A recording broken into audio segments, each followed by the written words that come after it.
Imagine having access to a tribe of mentors consisting of some of the best tech leaders in the world, people you may have never heard of, but who in just an hour, you'll know their unfiltered career story. The bets they took, the decisions they made, where they failed, and the lessons that they learned along the way. Welcome to the What Makes You Tick podcast. Hello, my name's Tolu, aka the Podfather, and I'm the host of What Makes You Tick. Tick, tick, boom, Podfather. Welcome to another episode. I'm Richard Washington, founder of Talend. We're delighted to sponsor this week's podcast. Tolu, I think this week we have one of the most interesting and engaging conversations that we've had on the podcast, and we have had many epic conversations. Tell us about this week's guest. So this week we had Jelena Tarbuk, and I really hope I said that right because understandably she doesn't like it when people don't get her name right, but it was just... Details matter. They absolutely matter. Really, really good conversation. She's a very interesting person, came over, escaped her country when there was war, moved to the States, and she's basically living the American dream. But she's had, lots of tough questions throughout her childhood and growing up. And then she's just built this amazing career in tech sales. And she seems like a really, really good leader. She's very good at kind of radical candor and real honesty, but with kindness and curiosity. So yeah, really, really fascinating conversation. What did you like about it? I love listening back to this one. I think she embodies curiosity being a superpower. Yes. She really embodies that, right? And it just, the way that her biggest piece of advice when we cover that bit is about getting super deep on your product. And she's just so curious, and she's got all these wonderful stories about showing massive bravery and courage with huge intention to go and have what other people would consider, very, very difficult conversations, and very reaching way beyond the kind of normal levels that your confidence would allow you to go and achieve, which has had a massive impact on not only her life, but the life of her teams, which I think has been phenomenal. So I love her story about, going from Yugoslavia to the US and then the career that she's had since. I think there's so many things in here for people to relate to. And it is another example of the American dream. And we've had a few on the pod now, and I just love these kind of episodes. I've always been fascinated by people who are prepared to move countries and continents in pursuit of their dreams. And she embodies that, and you can see why she's done so well. So I'm really excited about this week's episode. I think people are going to love it. So get your notepads out. One of the things that I really enjoyed was when we did our pre-chat, she asked me questions that actually no one's ever asked me before, which was fascinating. So it just shows the detail, the curiosity that she has, and I really enjoyed that. What did she ask you? That's a secret. That one is a secret. That one is a secret.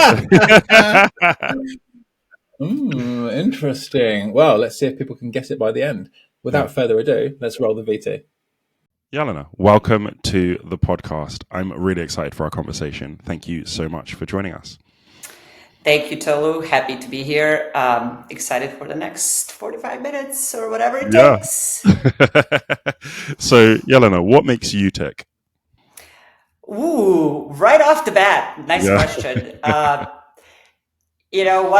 think one of the things that is number one, and then number 10 on my list is good conversations, interesting conversations, right? I really, really enjoy learning. I'm by nature incredibly curious. So I want to know, where did it come from? Why is it that way? Who made it that way? What happened? How did it happen? When did it happen? How did you participate in it? So good conversations, Tolu, is what makes me alive, honestly. What makes me tick is one thing, right? That's awesome. But that's what makes me alive, makes me smile every day. I love being a part of it. And you can find them everywhere. You can find them in a supermarket. You can find them here at the podcast. You can find them on a plane. So good conversations is one of my favorite things in the world. So let's make this one that way, huh? Oh yeah, no, I'm very sure. I'm very sure. From our little pre-chat, I think this is going to be a very good conversation. What's one of your favorite conversations that you remember from life? They happen very random. Favorite conversations are hard to pick, but they happen in the most unexpected places. And Once you have them, you don't forget them. I am always very nervous going to a big gathering, either a wedding or a concert or something like that, no matter who you go with. And I remember being seated at this one wedding reception at a table where I knew nobody. And I didn't really even know bride and the groom that well, but I ended up sitting at this table where I looked around and I realized I don't know a single person here. So how we started the conversation was with the simple question of how do you know bride or the groom, or whose side are you here with, right? And this is where you get to hear the most fascinating stories of how people met the bride and the groom. Some people, I wonder, are you really sure you're invited to this wedding? Are you sure you actually know them?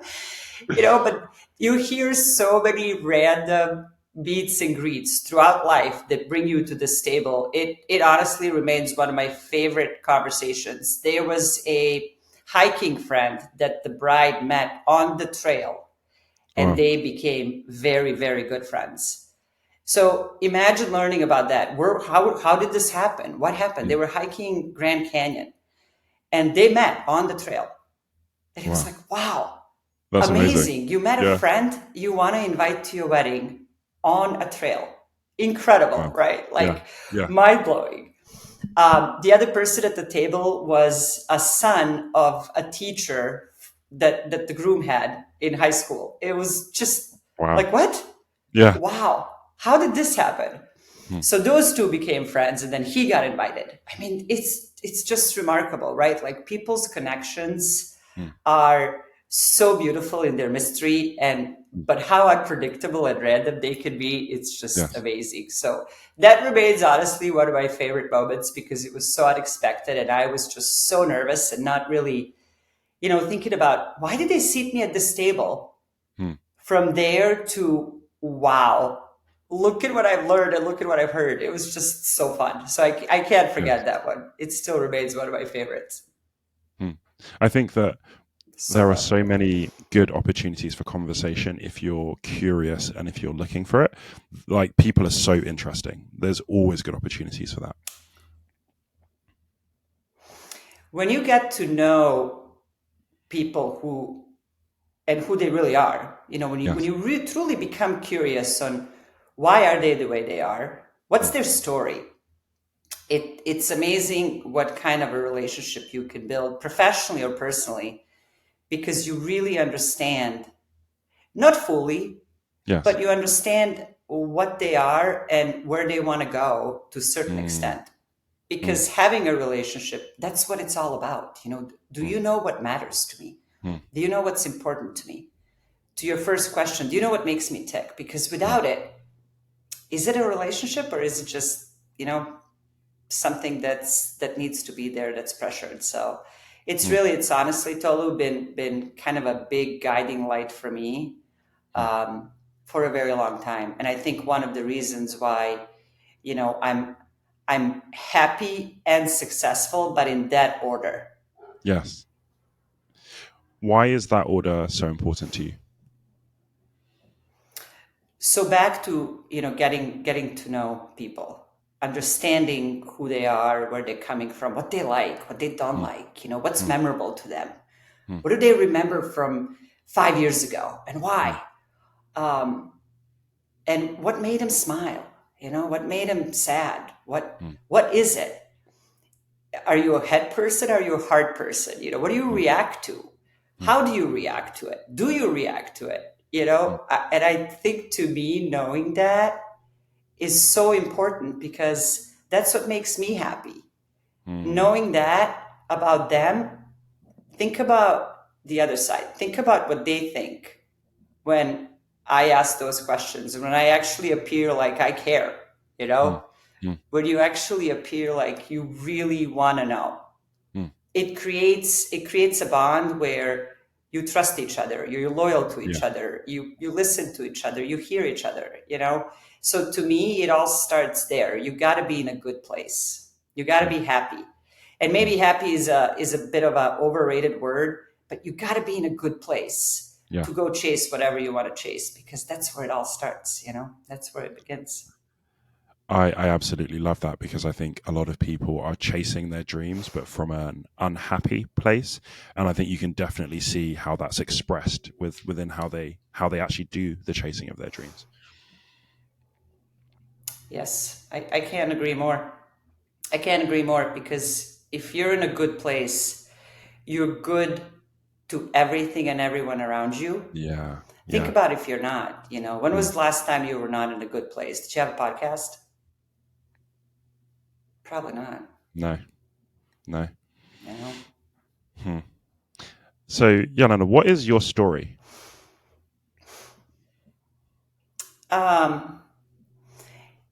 Being curious and kind of wanting to know all these interesting conversation has been the story of my life, because it really plays into everything I've ever done.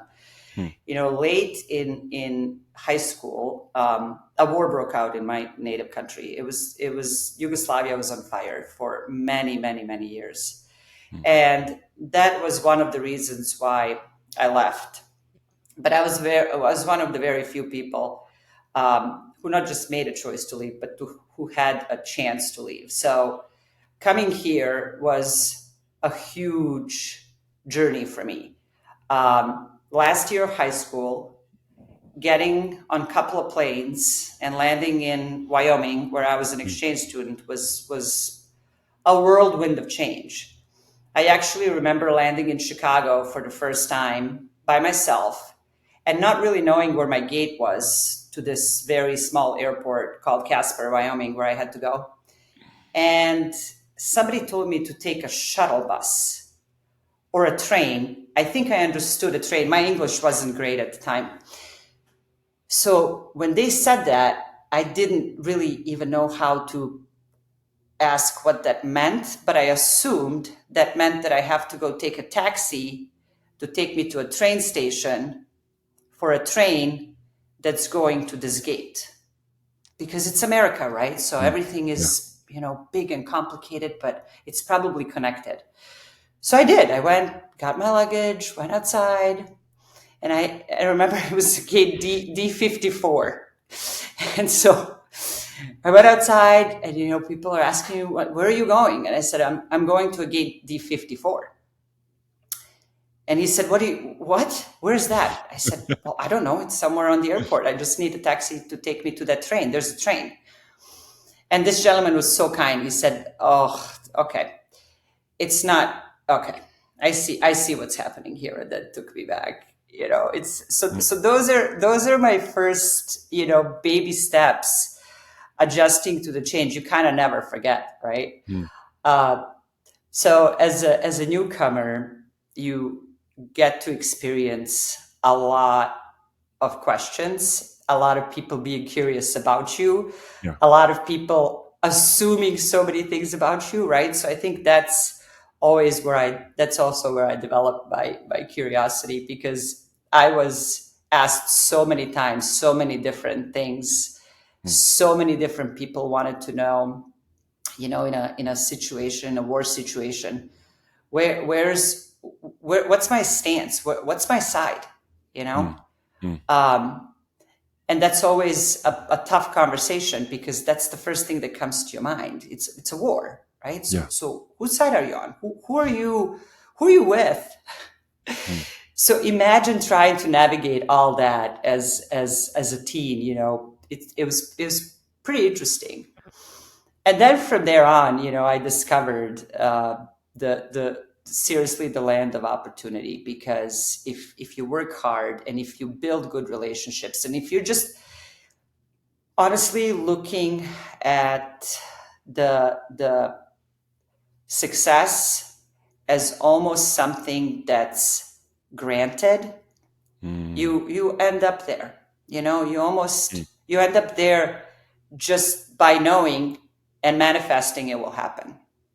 So it was a long road from that girl who, asked for a taxi to take her to the train to a gate D54, to where I am today. So yeah, there's a lot of stories there, Tolu, but those are my few favorites, because those early days were fun and very interesting. Tell me the story of how you got into sales. The intention to go into sales was always there. Okay. So my parents were in different verticals. My mom was a social worker, psychologist. My dad owned his own business. So I would always listen and try to compare what my mom is hearing, how important it is to be happy, to be in a good place in order to be successful. Now you see where that's coming from, right? That's coming, yeah. I love that. And how, so it all goes back, no matter what we want to do, it goes back to our parents and our upbringing, however it happened. Even if you want to escape it, you got those dots are there. You can't run away from it. So I always remember my mom always talking about, how you really have to be in a good place in order to do anything, really. And that good place it's a complex thing for all of us. It's unique to all of us. So I'll never forget that, because she would talk to my dad about it, and then I hear my dad, hey, I had this bid in Libya, that I'm trying to get. And my mom's like, well, hold on, how were the people at the table?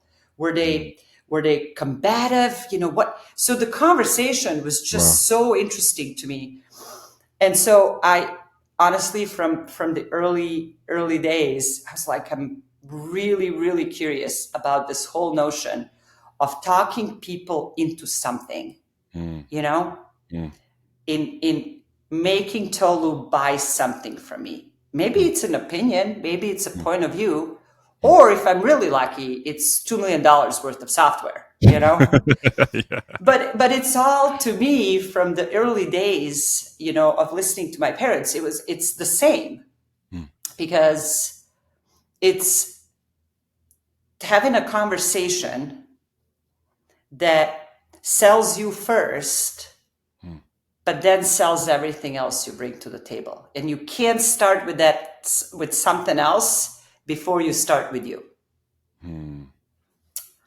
So that's how my early days were. And then when I was here in the United States, as you can imagine, as an immigrant, it's really hard to get a visa and a work permit, etc. So once I went through all those growing pains with that, one of my first jobs was to sell pizza coupons door to door. Okay. And it was probably one of the most fascinating and best learning experiences I've ever had. Talk about meeting people, it wasn't a wedding table with all the bride and groom's random friends, but this was what's behind door number 1, what's behind door number 2, how. But most importantly, Tolu, it was, how am I feeling today? Because I'm about to go and probably canvass 3 different neighborhoods and knock on minimum of, X doors that I set the goal for myself. But I think the most important question for me continues every day. How am I doing today? Am I in a good place? Am I going to be able to do what I want to do? So it all starts there. So that's how it all started. When you ask yourself that question, what do you do on the days when the answer is, I'm not actually okay? Yeah, there are plenty of those. Plenty. All the time. What I'm really focused on is trying to get myself out of it. I'm trying to figure out, Tolu, why am I where I'm at? Like, who pissed me off? What pissed me off? Yeah. What happened? Did someone else, how did this happen? Like, did I eat late? Did I have bad food? So you literally have to go through all those questions in your head to understand, why are you where you're at? So that's number 1 for me. It's like, okay, why am I not excited about this meeting today? What's going on? Am I not prepared? Is somebody there that is controlling me and taking power over me, that I'm allowing them to do so? Is it my fear of this meeting not going the way I want it to go? So those are the questions I ask myself. And I'll tell you what, if if I don't have the answer, I cancel. I say no. It is so hard to do that. It's so hard. It took me a long time to get to that place. But if you're not there, if I'm not prepared for our one-on-one and a real conversation, I'm not doing it. If somebody else takes a half hour out of our hour, Tolu, I'm not doing it. So those are some of the decisions I make for me, but most importantly for those other people that I have to be with and around, because I'm not in a good place. I'm intrigued about how that goes sometimes and some of the repercussions of maybe having to do that cancellation at the last minute, because I think some people can be really gracious about it, but some people might not be, and especially in a sales environment where them being pissed off about it might be a big problem for the deal. How do you negotiate those repercussions? What does that look like? Everything besides maybe a driver's license and passport appointment can be rescheduled. Unless you're in a medical field, unless it's a life or death surgery situation. I mean, think about it. Everything can be rescheduled. Now, I'm saying that with ease. We all have end of quarters, end of years, end of months. You got to get it done. You got to get it done. But it can all fit.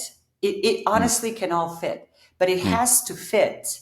So the fit is beneficial to both parties, no matter what the outcome is, right? It's about the journey. For me, it's always about the journey.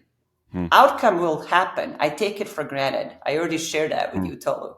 I will be successful. Outcome is out there. It's the journey there, Wow. And for me, it's always been about that. It's about the process. Know your steps. Know yourself. Know what you're getting into. Know the players. But it starts with you. So it's all about the process for me. So when you say repercussions, you create them. I mean, I don't just cancel things in calendar and say, hey, sorry, nope. So you have to create that. Unexplained expectations lead to premeditated resentments. So if you don't tell Tolu, hey, I can't make the podcast, all right, you just cancel. It's, but if you say, hey, here's what came out and here's why, people respect that so much. And if you say to people, hey, I'm not in a good place today. Can we do this later today or tomorrow? Wow, you have no idea. People are incredibly open to hearing that. But that takes courage. That takes it. You got to be in a good place. I was going to say, it takes bravery to be able to put yourself out there like that. And I love that brave approach. I really like that. Yeah. Thank you. How did you get into tech sales? So you said where you started with the pizza coupon. So how did you get into tech sales? It's throughout my career, I've been exposed to different types of tech, right? And I think one of the things that I love doing is figuring out my product. Okay. I have to know the user manual. I'm the one that reads the developer hub. I'm the one that opens up the privacy policy. Yeah. I'm the one that reads, how does this work? Why? And even though I don't know what I'm reading half the time, I'll ask, like, hey, how does this work? And honestly, that has continually been the reason why I'm successful, happy and successful. But knowing how it works and reading the user manual, I'll tell you, no matter who I talk to, that's the first question. Like, do you know what your product does? But most importantly, do you actually know what it does for your customers? Talk about, connecting the dots and what makes you tick. Does my product do anything for your business that is making you money and making you successful? And if so, how?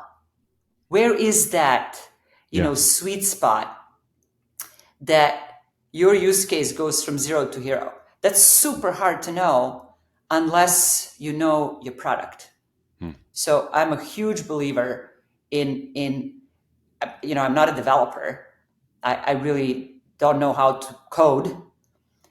But what I do know and what I'm constantly doing is being a master of learning my product. And it's nonstop. It's constant.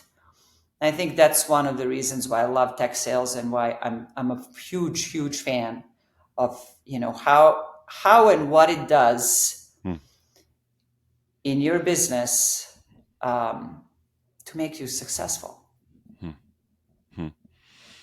And at what point in your sales career did you start leading people?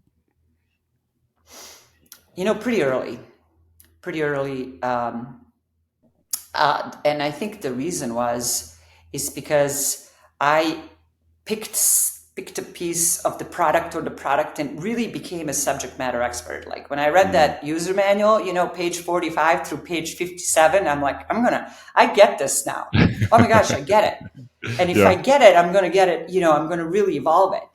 And when you become a go-to for things like that, and when you're open to helping people understand it and make it simple, it's almost like a natural progression, you know? So my first promotion came actually very early in my sales career, where it was almost, well, it's her, you know, it's her. She will lead the team. It makes sense.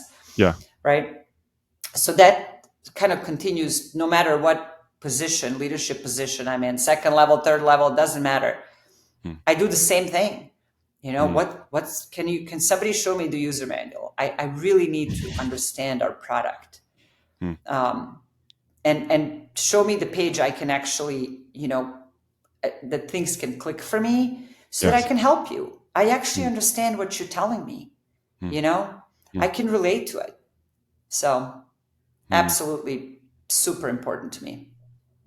And on your journey as a leader, were there any surprises or any challenges that you had to overcome? Without those, I don't think you should be in the position. Daily, hourly, weekly, always. I think the biggest challenges. So if you really look at the leadership position, you're focused on a couple of P's: people, performance, product, process. That's really it. It's the P's that you manage. But the biggest challenge, and I feel like the biggest disappointment, comes from the human element. You know, when people are involved. Data's easy. I mean, it's on your computer. You can build a pivot table. You can make stats speak in your favor. You can connect API ends to talk to integration chat. You could do that. Yeah. But when it comes to people, those are probably the biggest challenges. When people are not really truly understanding their true potential, when people are being hard on themselves, when communication's not there because of lack of trust or fear, you know, when people show up and they're not truly themselves, or I'm going to go back to what I started with, when they're not in a good place and they're too scared to say it. You know, those are the biggest challenges. And in sales, when I tell you daily, Tolu, you win a deal, everybody hears about it. You lose a deal, very few people talk about it. You know, and those are the challenges. The challenges, again, are human relationships, human communication. That's mostly it. You know, what have you found effective when some of those people challenges are coming up, and you know that your people, they're not in a good place, or their performance isn't what it should be?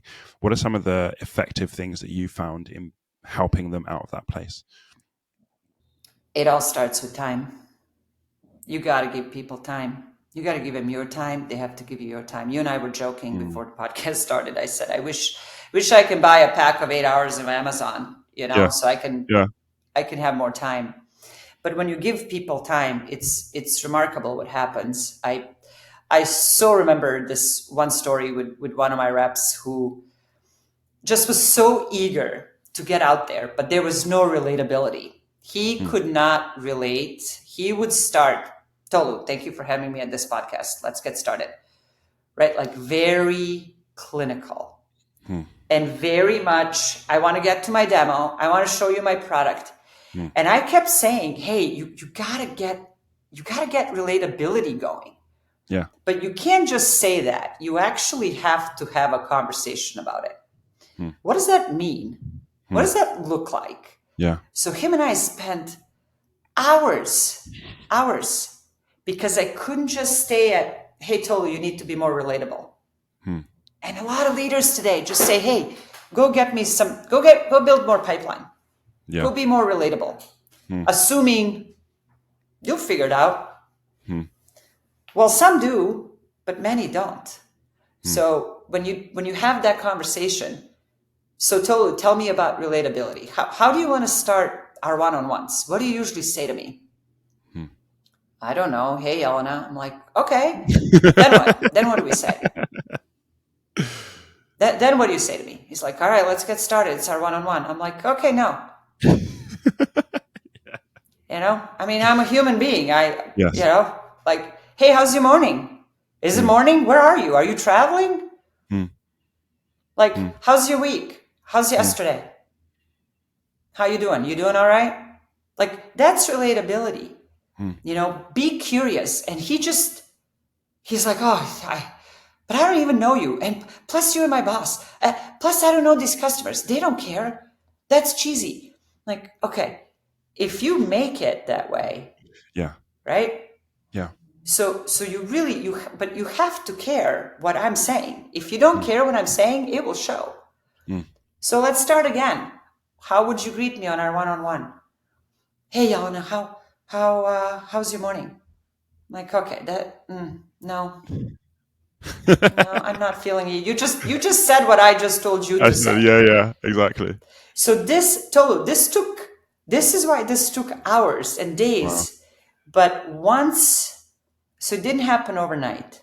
But once he figured it out, he became so happy to have a sales call that he knew will end up in a great outcome. You know why? Because he focused on the process. Yes. Let's start with some relatability. And I'm not talking about the weather for 30 minutes. That's not what I'm saying.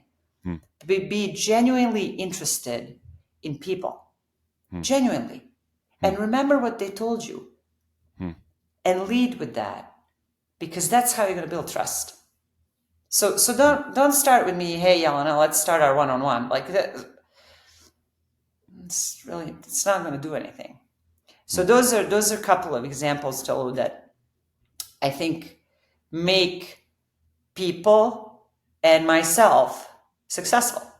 You know, and it's hard work. You got to invest time. Time. Yeah. You know. What were some of the things that you had to learn? So, for example, like we were just talking about with the relatability, what were some of the things that you had to learn in your leadership journey, and who were some of the people that helped you to get to that place? Oh, that's a great question. You would probably guess by now, I am seeking people who are curious, genuine, and truly engaged in what they're doing. I don't care what it is that you do, but I want to make sure that you really are engaged in what you're doing. So one of my first mentors was a big leader in our organization. And I was actually surprised I was being noticed. So the first thing I did is once he approached me and asked me some random question about forecast, I said, hey, I'm curious, why did you ask me that? Why me? You could have asked, a lot of other people. So why'd you ask me? And he stood back. Wow. What? He said, well, you like, okay, what was it? Why did you pick me? And it all came, you know where it came from? It came from my sense of fear, thinking I look like I don't know what I'm talking about. In previous roles, I don't think I was talking about. And you know what he said to me? Well, you were the first one I walked into. This is when we were working back at the office. You're the first one I saw. I'm like, okay. Okay. Relax. It's going to be, but he found that so funny. He's like, why did you ask me that? Yeah. So then I told him, just like I'm telling you, I thought I did something before that it wasn't up to par. I thought I was insecure in my answers. So it's a got you, you're going to get me. He goes, not at all. But where's that coming from? And from there on, wow, you can imagine, we started having conversations. True conversations. And as a mentor and as a leader, that's something you never forget, right? Another mentor that is incredibly influential in my life, both to this day, was also a very, very senior leader who used to walk through the hallways. And at that particular day, wasn't a good day for me. I was reading a book. I was reading at my desk. Okay. So he walked by, walked away. And my boss at the time came over and said, did you know that Patrick walked through and saw you reading a book at your desk? It's like, oh, no, I didn't. I said, well, not good. So he called me and said, hey, one of your sales leaders is reading at the job, so you might want to have a conversation with her. So I said, okay. I'm like, you know what? That's a tough one. I own that. Yes, I was reading. I'm like, would it be okay if I set up time to him to introduce myself and kind of let him know where this was coming from? Because I just don't want this one interaction to set the brand, because it's not my brand. Yes. And my boss is like, I don't know. Like, all I'm telling you is that I'm probably going to do that. I'm going to do that. So I did. And sat in front of Patrick and said, hey, this happened. Thank you. Fair. I own it. I was reading. But I'm actually here to tell you why I was reading and what I was reading. Would you be open to hearing that? And he sits back and he goes, okay, tell me, what's more important than being on the phone and selling? So then I explained to him, hey, this was not my best day. And here's why. And I kind of told him a couple of personal things. But I said, one of my go-tos, and I love this book, it's Dale Carnegie's book on how to win friends and influence people. It's one of my first business books in English because it's super small and I understood it. The language is very simple. Yeah. But then I really started, when the meaning comes to you, that's when it becomes really. So that's what I was reading. It's literally my go-to when I'm in a tough spot. I said, hey, I was reading How to Win Friends and Influence People. And what I really don't like, and it really gets to me, is when people continuously mispronounce my name. I don't know, about you, Patrick. It's a pretty easy name here. But to me, it just gets to me. And that's one of the reasons why I wasn't in a good spot, because the person I've known for weeks and weeks now is still mispronouncing my name. So I had to go back to something that's really going to make me feel better and get me to a better place. And he just, imagine someone telling you this, that kind of vulnerability, right? And he's like, wow, what? And that opened up the whole world for us. You talk about relatability, right?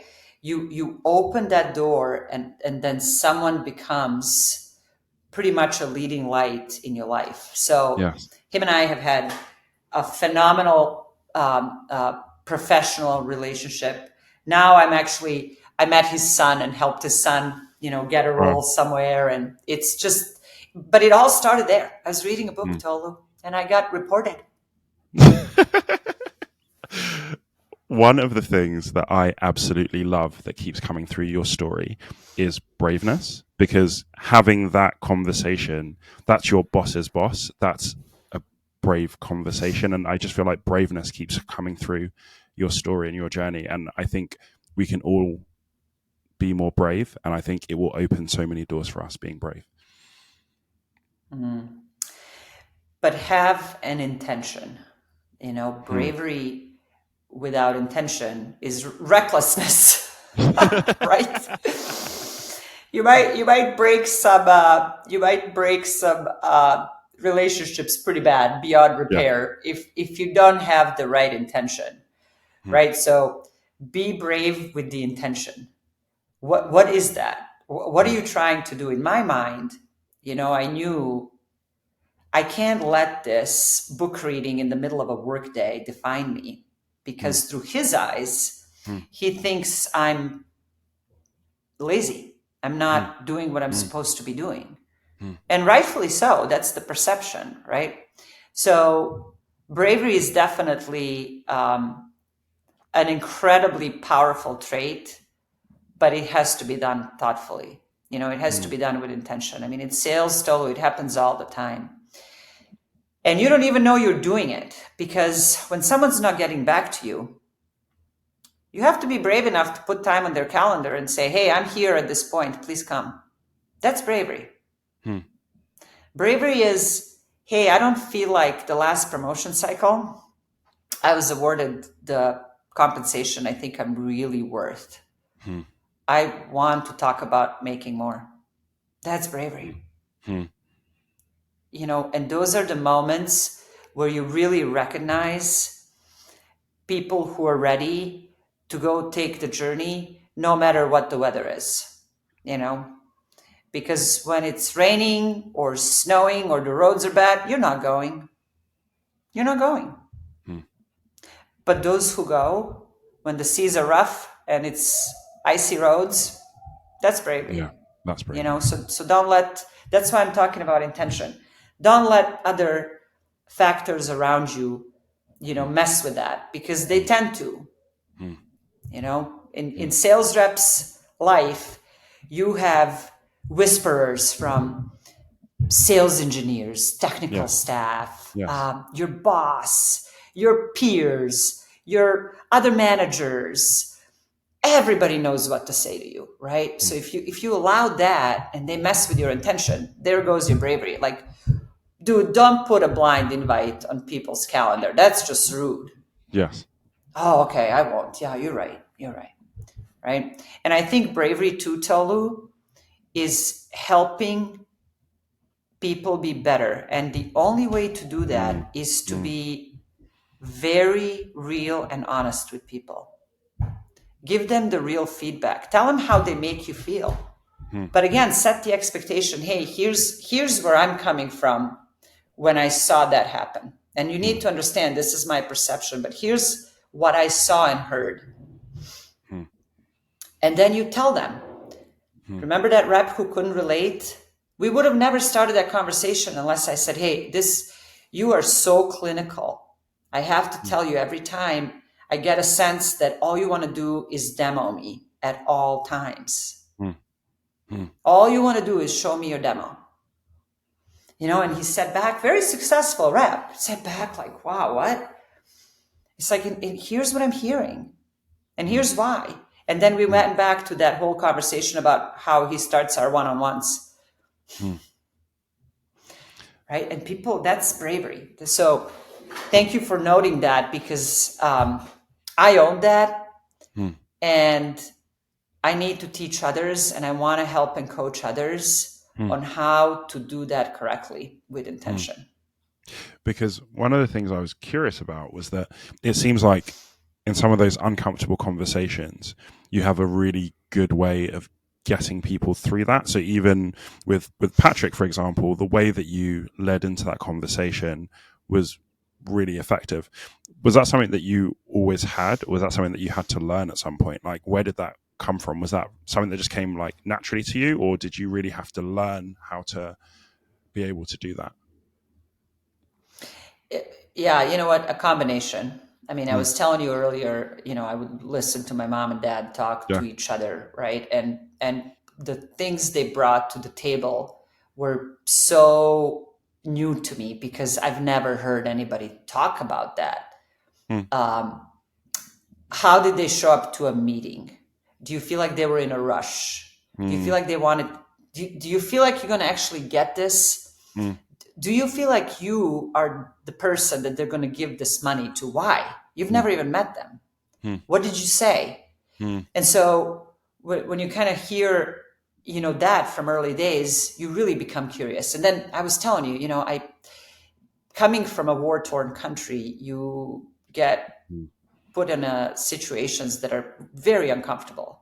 So you have to learn how to mitigate that with either questions, or bravery, to your point, to say, hey, I'm not comfortable in this conversation. And that takes time, and I think that was probably the biggest learning journey for me, because it took a while, it took a while. And everybody wanted to know, hey, what's your ethnicity? What side are you on? What were your parents in a war? What were people, drafted? What side were the draft? I mean, it's like, wow. And it's so hard to be in situations like that, because they already, in their mind, have an answer, right? But you have to help them understand, like, this is not the right conversation. But that was definitely one of the defining moments for me. How do I navigate being asked these very tough questions and work through them? I mean, I was going to the United States college when NATO bombed Serbia, where I'm from. So you can imagine the types of questions I was getting and the situations I was put in. Not easy at all. So when you go through something like that, you really learn to master understanding where the person is coming from. So those were a couple of stories that, helped me to get to where I am today. And I think it's amazing what you've been able to turn that into, because just hearing how you navigated those different situations, I'm like, if more people could have conversations that way, the workplace would be very, very different. The dynamics between different people would be so different. So it's amazing what you've been able to turn that kind of discomfort into. Thank you. I think it's hard. It's not, you asked me if it happened, overnight, or if it happened over time. But those moments are definitely defining.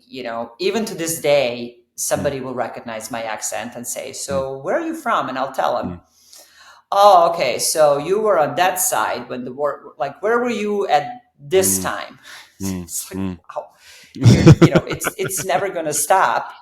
But once you have that perspective, and most importantly, the context, no conversation is hard from there, I love that. A couple of times you mentioned about being successful. Is there a specific moment that you remember where you really just felt like, okay, I've won now. I've won? Ooh, that's a great question. There are a few, but I'm going to take one. And this is going to go back to the person I was telling you about, relatability. There is a moment, there was a big sales call where I was very nervous about where this is going to head. It was pretty contentious. It was pretty contentious negotiation. And there were a lot more of buyers than there were us. It was just him and I. We didn't even have our sales engineer. It was just the two of us. And when it came to starting to do that dance, between procurement and legal and terms and everything else, his relatability came out. And I actually had a very hard time, like, containing my emotion, because I almost got teary-eyed. Yeah. Because I knew how far he came, to get to that moment. And it was something so small, because he asked the CFO person, who went to her daughter's graduation 2 weeks prior, in the middle of this conversation, Tolu, how that went. And if she would have done anything different, to watch this monumental moment, because to him, that dictates how we perceive and how we recognize those monumental moments, because this conversation, yes, I'm obviously shortening this whole conversation, but this conversation about this deal is a monumental moment for him. So she asked her to relate that to this because it was a monumental event in her life. And she sat back, and this is where I'm like, don't get teary-eyed. Calm down. Hold it. Yeah. So you remember those moments, and that honestly I will never forget, because like I told you, many conversations are memorable, but the ones where people truly understand their potential and how amazing they can be from where they started is like, that was remarkable. That's so awesome. That one definitely stands out. I'm like, oh, is this happening right now? And this was like 45 minutes into the call. Wow. And it was amazing. So thank you for bringing me back there. Whew. That is awesome. That is awesome. So, first question is, what are the top 3 things that you look for when you are hiring someone? Curiosity, courage, stories. Okay. In that order. Awesome. Okay. What is one of your favorite interview questions and why? Tell me about the last thing you experienced when you got disappointed. Tell me about when you lost something and what you experienced. My all-time favorite question. Okay. I'm going to get a special Tickfire question for you then. What ticks you off?